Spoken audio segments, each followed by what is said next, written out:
How's it going, beautiful people of the Instagram? This is Jose Trujillo, world's greatest living artist. I like to touch my hair. Makes me feel pretty. Pretty good.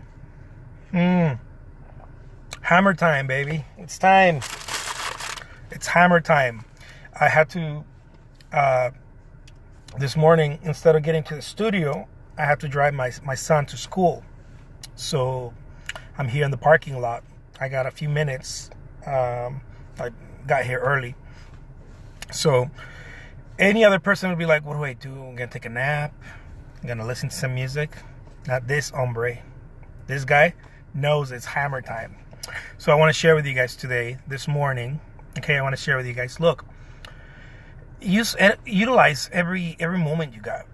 Utilize not every moment. Every downtime. Right, every downtime. We, as human beings, we have a tendency to believe that we're extremely busy, right? Because our minds get very busy. So as our minds get busy, we think our bodies are busy. The reality, guys, is that for most of us, even more in the beginning, as artists or whatever you do, right? Maybe you're into fitness, maybe you're a singer, maybe you're, I don't know, a painter like myself, photographer, whatever. We tend to think that we get busy. So what happens is that we get busy in our minds, right? And we start thinking and overthinking and strategizing and trying to figure things out. We try to think about the best ways possible to do anything. Like even when we're gonna drive, right? What route is faster? What thing, we're always thinking like that, because one of the reasons why I believe it's not only we want to be more productive, but many of us just we don't want to do the task. Many of us don't even want to do the task, and that's part of the problem, right? So we try to make everything simple, and then we don't get to it because we're strategizing too much. So as human beings, this is something that almost haunts us, I believe. It's like it's a bit of a tragedy that we get used by our minds. At some point, we stop using our minds and we get used by it.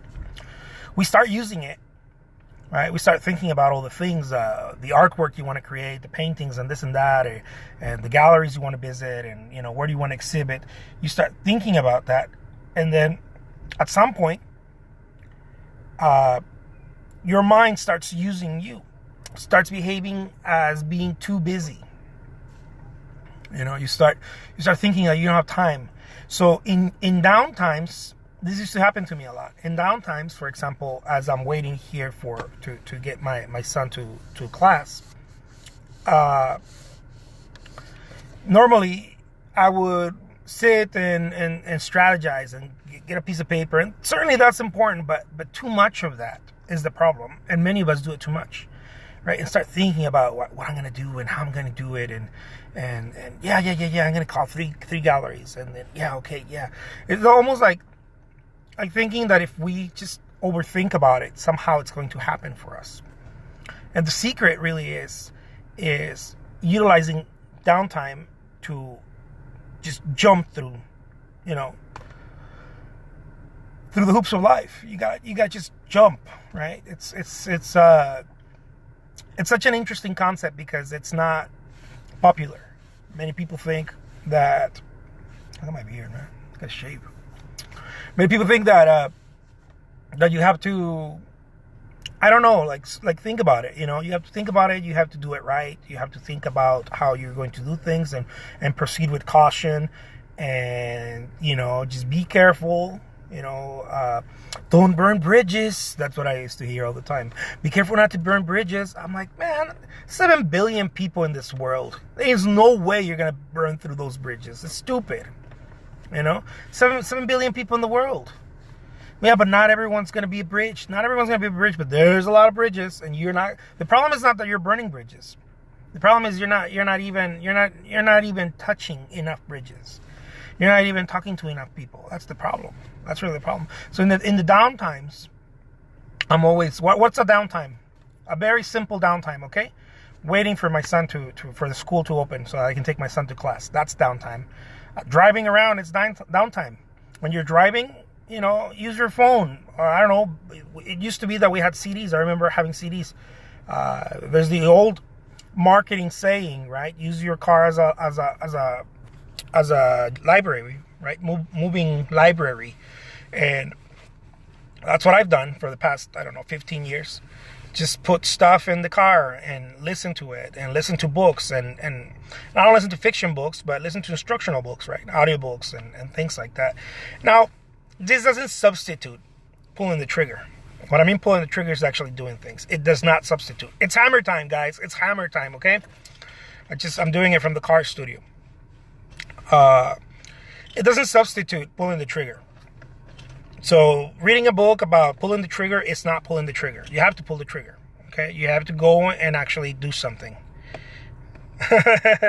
Michelle Anthony Art says, "Gotcha, I finally caught live chat." Good morning. Good morning. Yeah. Good morning, Michelle. So, it's those downtimes that we believe that we can't do anything. That's the lie. That's the tragedy, right? The tragedy is that the mind starts using us, and we believe we can't do anything in our downtimes. But the downtimes are the most. See, when people tell me, "Oh man, it's because I had downtime and I had to kill time," I'm like, "You out of your effing mind?" Like, that is the time to actually do things, because when you're at work, you can't, right? When you're asleep, you can't. When you are actually doing something, you can't, right? Like you're shopping for something that you need, buying groceries, So the downtime, it's actually, this is the secret, guys. The downtime is the time. The downtime is the actual time to move on those activities that you feel like, because. And the thing about downtime is that we believe that we can't do it because they're short, right? So we procrastinate, and we're thinking about how we can do it better, right? Let's say you want to call a client, right? Someone showed interest in one of your paintings, right? Good morning from SoCal. I like that. How's it going, Nikki? So let's say that you have to get back to someone who showed interest in one of your paintings, right?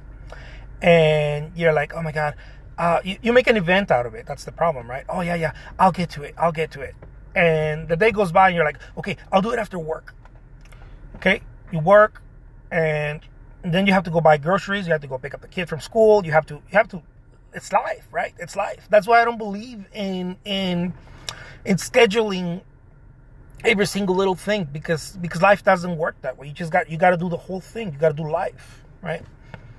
So you got 10 minutes, right? That, I don't know, someone's changing the oil or the something in the car, or you're driving with someone else, someone's gassing up, and while you're in the car, make the call right there in those 5 minutes, in those 2 minutes, because the reality is that whatever you have to do doesn't take that long. But we dread it. We think it's going to take long. See, because the mind wants to get out of it because it's uncomfortable.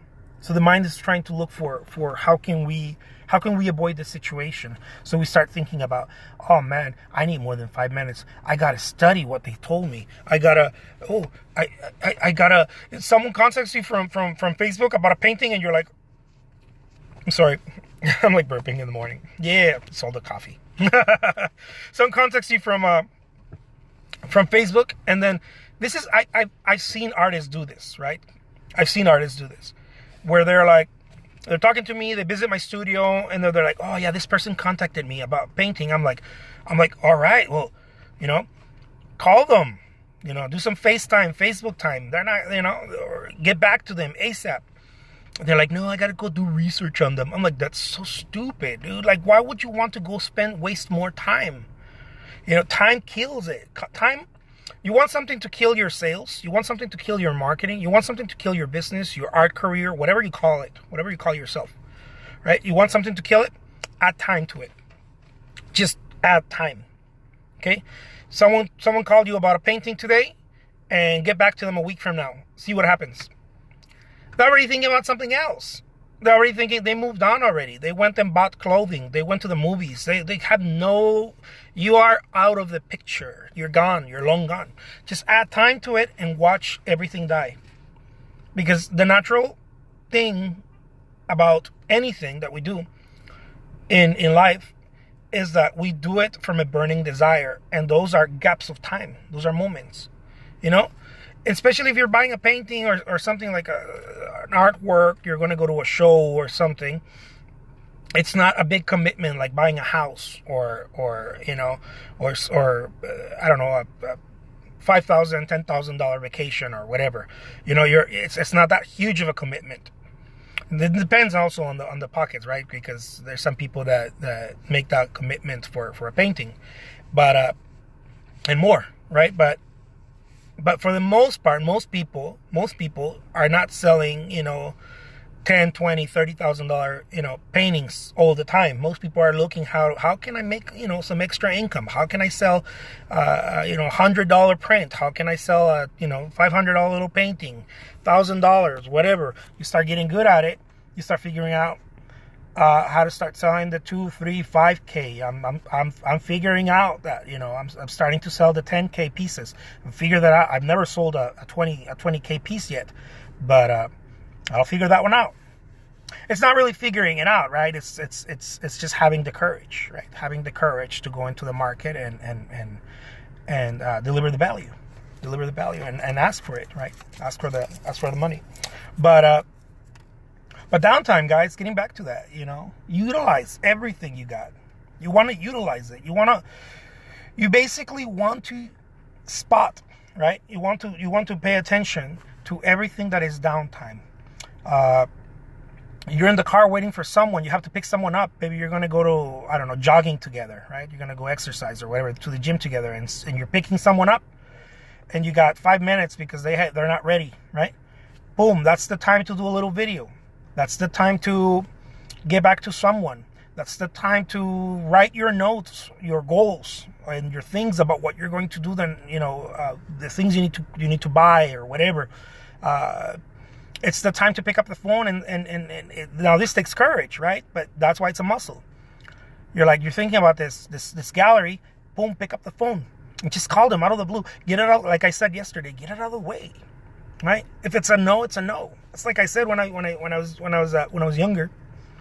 I don't know why intuitively I understood this. I was always afraid, but I intuitively understood this when I was going out and, you know, going into the bar scene and the parties. I was a musician. Intuitively, I knew that if I wanted to have fun, I had to go talk to every single girl. Right? I couldn't be like, oh my God, like, which is the one? Dude, you're not getting married. You're just having fun. You're talking. You're you know, you're what do they call it? Mingling. You're nimble, right? So when the force was strong with me, I'm married now. The force still strong with me, but in my marriage, I knew it. I knew what I had to do. I knew I had to go and get all the no's. I was like, the more no's I get, I'm closer to the yes, right? And then later on, I understood that that's actually the sales strategy. That's actually how sales works. You know, you have to go get a bunch of no's, right? To get the yes, to get the number, to get the date, right? I don't know, to have some fun, whatever, right? But it's the same thing, right? It's the same thing. Most people dread it. Most people are like, oh my God, I don't know. Should I do it? Should I not do it? Should I go talk to that gallery? I mean, going in and talking to a gallery, it's the same as when you're trying to date, going and talking to a person, right? Going and talking to just about any person, right? It's the same thing.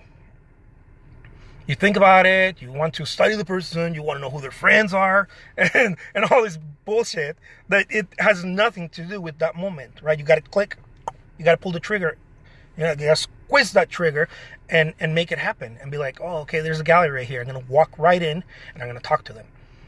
And I need many no's, because I know that the no's, the N-O, no's, hold the yeses. Right? But there's got to be enough of those no's. I already know that. Right? But you may not know that, so that's what I'm telling you. Look, in your downtime, whatever you call downtime, your wife, your husband's getting dressed, and you have 5 minutes, and you just sit there and you start daydreaming. Please don't, unless you're writing your goals down. Pick up your phone and get back to someone on Facebook. Get back to someone on Instagram. Make a little photo. Take a picture of one of your favorite books and share it on Facebook or Instagram or whatever, and share your process. Take a picture of your brushes and share that, and let people know that you exist. The biggest problem every artist has is that nobody knows you. This is not just artists. This is anyone in business. The biggest problem is not that you do good business or bad business. Most people are good. Most people are doing great work. Most people are very, they're just good people. You know, most artists are good artists, and if they spend enough time painting, they get really good. They get very few get great, but most get good. And if you get good, you have a really good chance, right, of finding that market that responds to you. The problem is that everybody's trying to get great at it because they don't want to put in work. They think, oh man, if I have gold here, right, if I get extremely great, I don't have to work for it. And that's the problem. That's really the problem. That's always been the problem.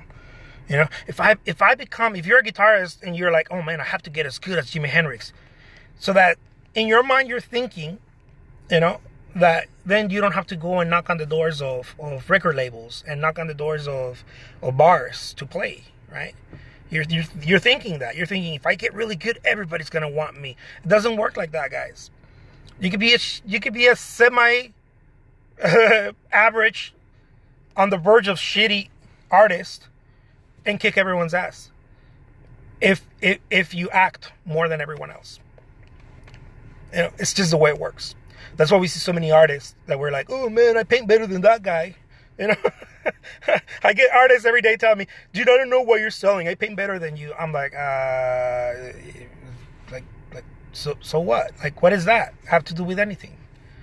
You know, it's not the work, dude. I'm looking for people that like my stuff. Not the whole world's not gonna like it. The whole world likes it only when you are extremely famous. And the only reason they like it is because they want to rub off some of that, you know, fame on themselves. Because we all want to feel special. We'll need that, right? It's intuitive. It's just part of the whole thing, right? We'll need to be told that we're special, or feel that we're enough, right? We don't need to, but we crave that because we forget that we're enough, that we're good enough. We don't need the world to tell us we're good enough. You were already born in the throne. You know, you're good enough. But it's just it becomes difficult, right? It becomes difficult because the world tells you that only a select few are good enough, right? And the reality is that the world really only rewards doers. The world doesn't reward thinkers. And if you think about Albert Einstein, he was a doer. He wasn't a thinker. Like, he was more of a doer than a thinker. He didn't sit there and be like, oh my God, I wonder when I could. No, he was working on it constantly working on his theories and working on his problems and equations and whatever. I don't understand none of that stuff, but I'm sure he was working at it. There's no way anyone gets that famous without putting all immense amount of work. So, guys, I'll leave you with this. My name is Jose Trujillo. I am the world's greatest living artist. This is hammer time. Okay? Get your mindset right early in the morning. Start thinking about, man, I shouldn't be wasting time, you know, doing this, doing that. If I feel like I have a downtime, quote unquote downtime, that's sacred time. No one's expecting you. You're like an effing ninja. You're like a Jedi master. You know, people are doing their thing. They're going out and about or whatever, and you have those 5 minutes. That's when you make the call. That's when you call someone. You call a gallery. You drive. You stop by. You went grocery shopping, and then you have your groceries there, and you realize that you have 15 minutes that you don't know what to do with. Stop by the gallery, introduce yourself, talk to someone, you know, rub shoulders with someone of influence, someone that can help you, and don't overthink this. Do not overthink this, because someone of influence could very well be anyone, because you don't know. So start talking to as many people as possible. But if you want to make some moves, start moving towards the direction of who can help you, right?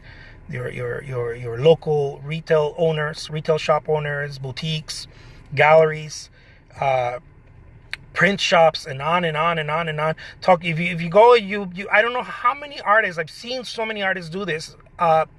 They go to the art supply stores, right? And they don't talk to the people, because the art supply stores, most of them have their head up their butt, like they don't know what they're doing. And what I mean by this is that they're not connecting, right? They're just there to like do their job, and like I don't understand why. Like they're not connecting. You know, they should know everybody and be like, oh man, I know this great framer. Check this guy out, and connecting people, right?